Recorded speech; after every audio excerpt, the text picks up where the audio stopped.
He's the man, he's the myth, he's the legend, he's the scientist with all the answers to all the questions. It's time for another episode of Alex's Science Corner.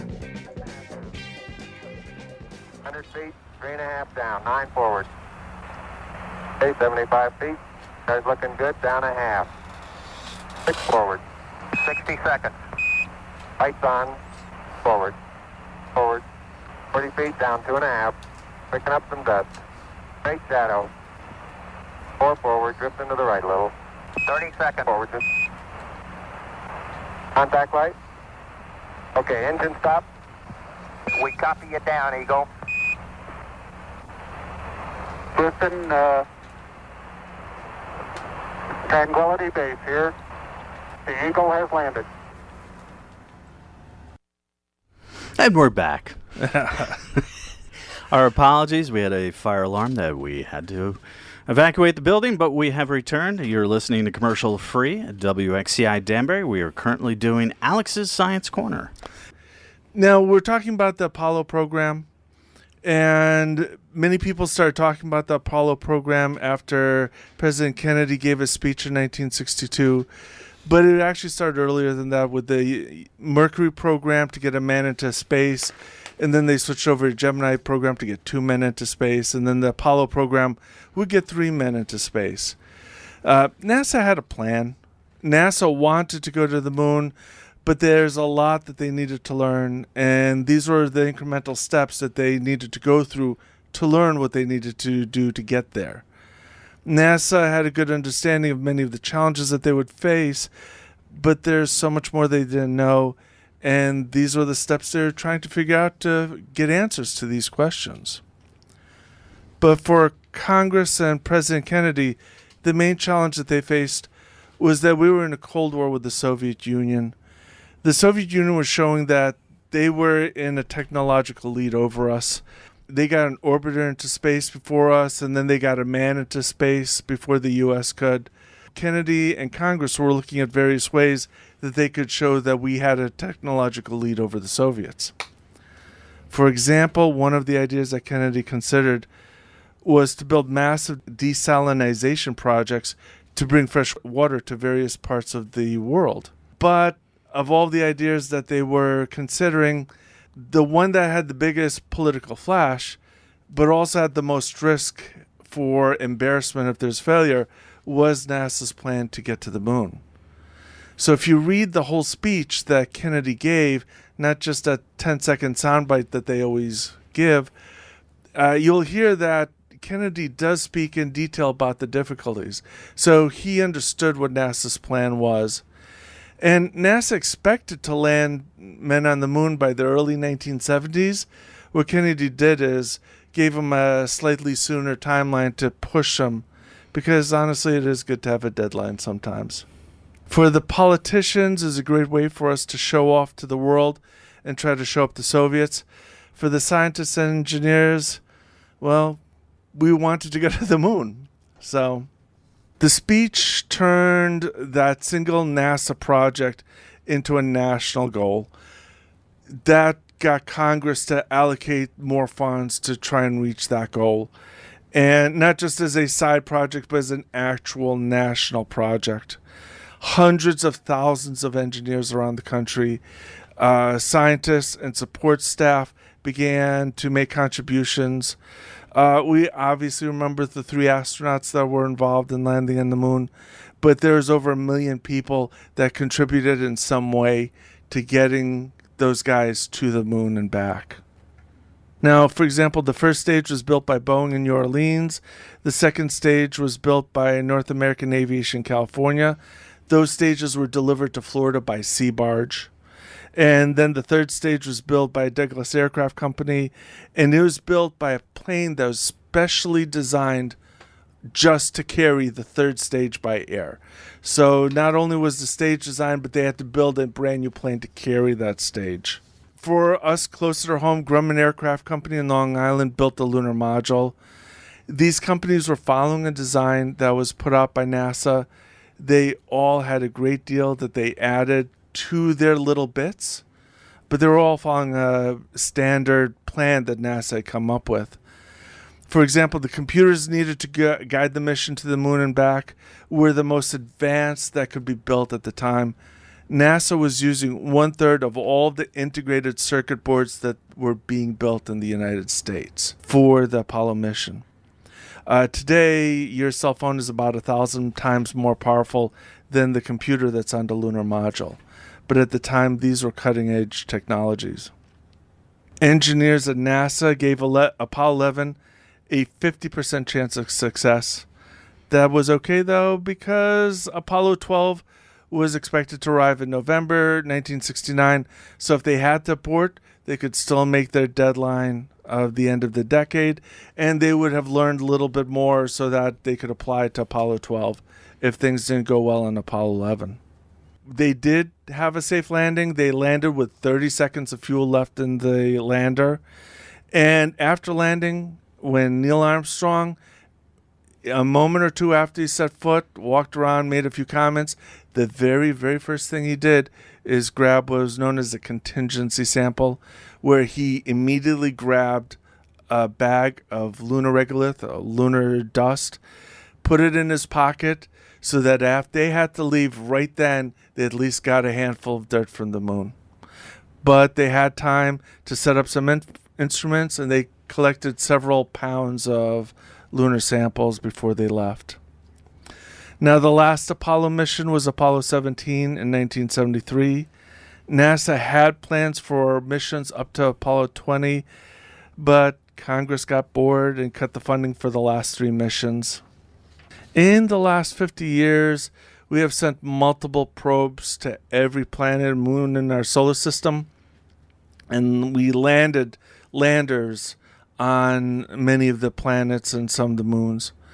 But the farthest we humans have ever got since then is to go into low Earth orbit.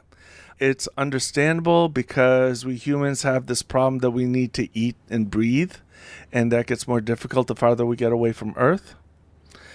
And one of the other challenges is each president and Congress wants to make their own mark. They've all made their own speech trying to match Kennedy, but they've either wanted to go to the moon, they've either wanted to go to Mars or back to the moon, and then the next president comes along and changes the mind for NASA.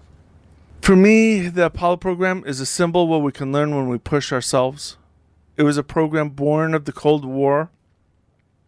Engineers with a dream and politicians with money and fear of not keeping up with the enemy, and that pushed us to get to the moon. All right. Anything else to add, Alex or Bobby? Oh. Do you guys have any questions about the Apollo? I don't offhand. I've been reading a lot about it in the past week or two. So a reminder again, how many times did we end up landing on the moon? 11, 12? We landed 6 missions on the moon. There were 7 Apollo 11 through Apollo 17, but Apollo 13 had to abort. Right. And So that left 6 missions with 12 people that landed and put feet on the moon. And the 12 people that landed, were they repeat? None of them had any second missions. They were all One time. First time, right. Okay. There's of the 12 that landed, only one was an actual scientist. All the others were pilots or test pilots in various forms. They had all had a lot of science training to get to the moon, but only one of them was an actual scientist.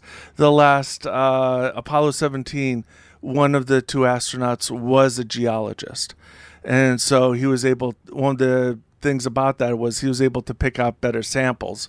You know, the pilots, they had learned a lot about geology to go to the moon, but they didn't get the years of background in geology to help to know what Yeah. Yeah. Okay. So that was the only scientist that ever went to the moon. Mm. So Neil Armstrong claims that the one small step line was actually misheard back on Earth.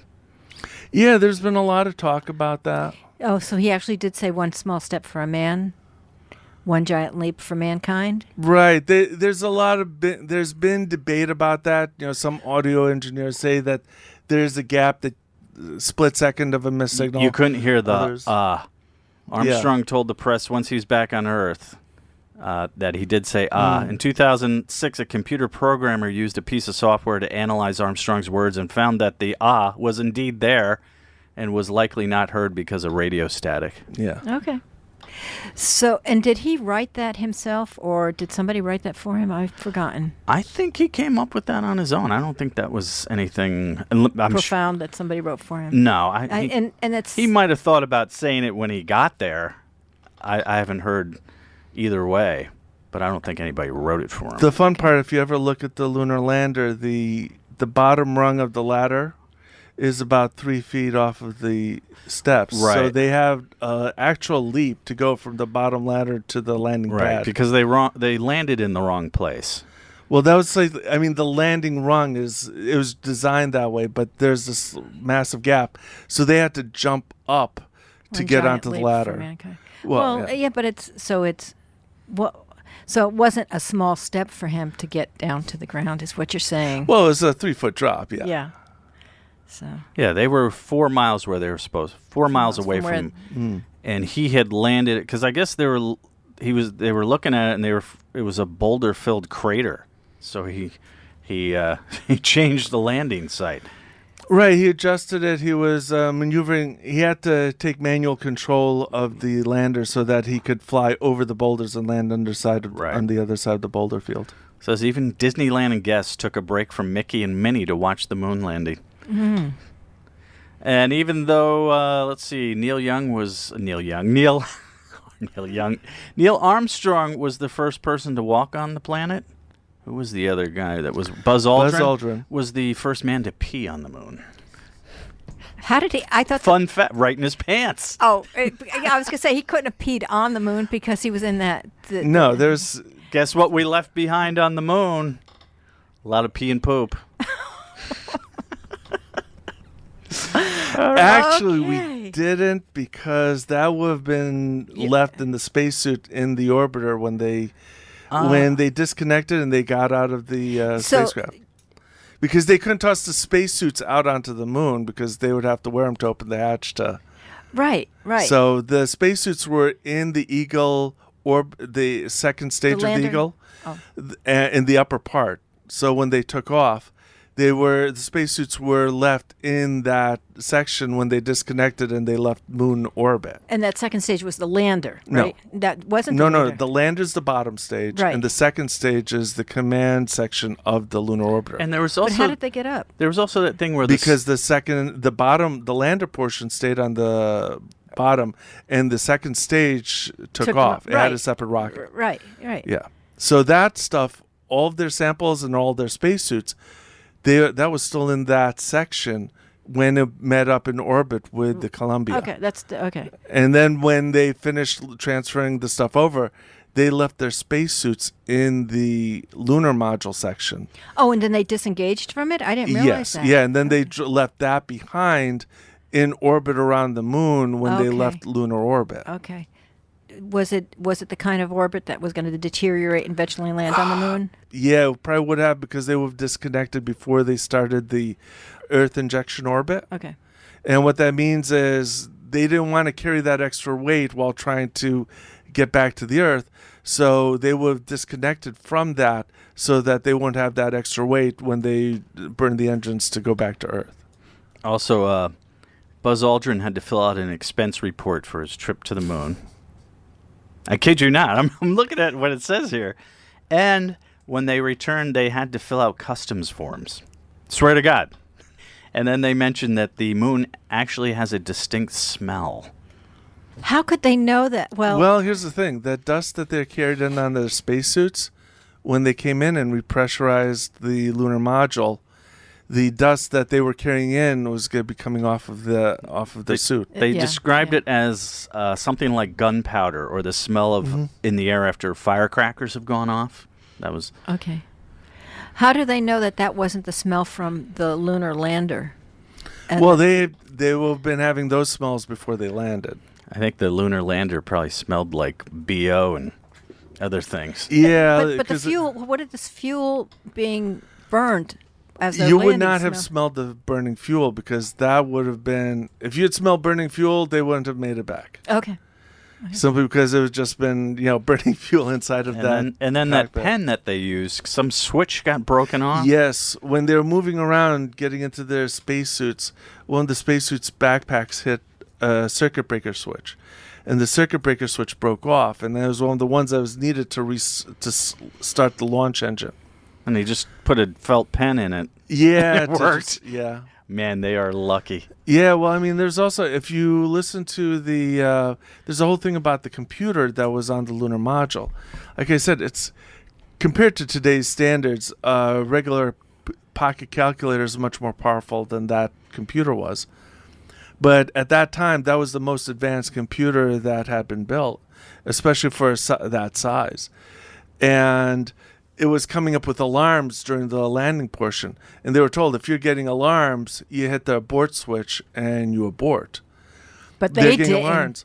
Well, no, that was because, fortunately, some of the engineers at NASA figured out that, okay, here's the alarms. That if you see these alarms, you abort. But if you see these alarms, you hit this button and you can ignore those alarms, because those alarms don't mean anything during this part of the process. Okay. If you go on YouTube, there are a bunch of videos where people have overlaid all of the audio tracks, not just from Mission Control, but the guys talking within Mission Control. Because in Mission Control, there's only one person that talked to the astronauts. Everybody else in Mission Control talked to one lead person, the mission director. And then the mission director talked to the guy talking to the astronauts. So when all this other conversation, the guys in the module did not hear it. The whole point of that was so that they didn't get distracted. But Or they're confused, I would think, too, right, by hearing because different, right. And so when if you listen to that transcript, the Neil Armstrong is saying they're getting 1201 alarm, 1202 alarm, and they're getting ready to pull the abort switch. And the guys in Mission Control saying, ignore that alarm, ignore that. And then it's passing down the line until it gets to the guy who's talking to them and saying, ignore it, keep going, you're still go. Okay. So. All right. It's a little after 10 o'clock here, and you're listening to Commercial Free at WXCI Denver. We're located on the beautiful Midtown campus of Western Connecticut State University, streaming online at WXCI.org. So if you have any questions about the Apollo 11 moon mission or anything else science related, but really stay to the Apollo 11 mission, you can give Alex a call right now at 203 837 99. 24.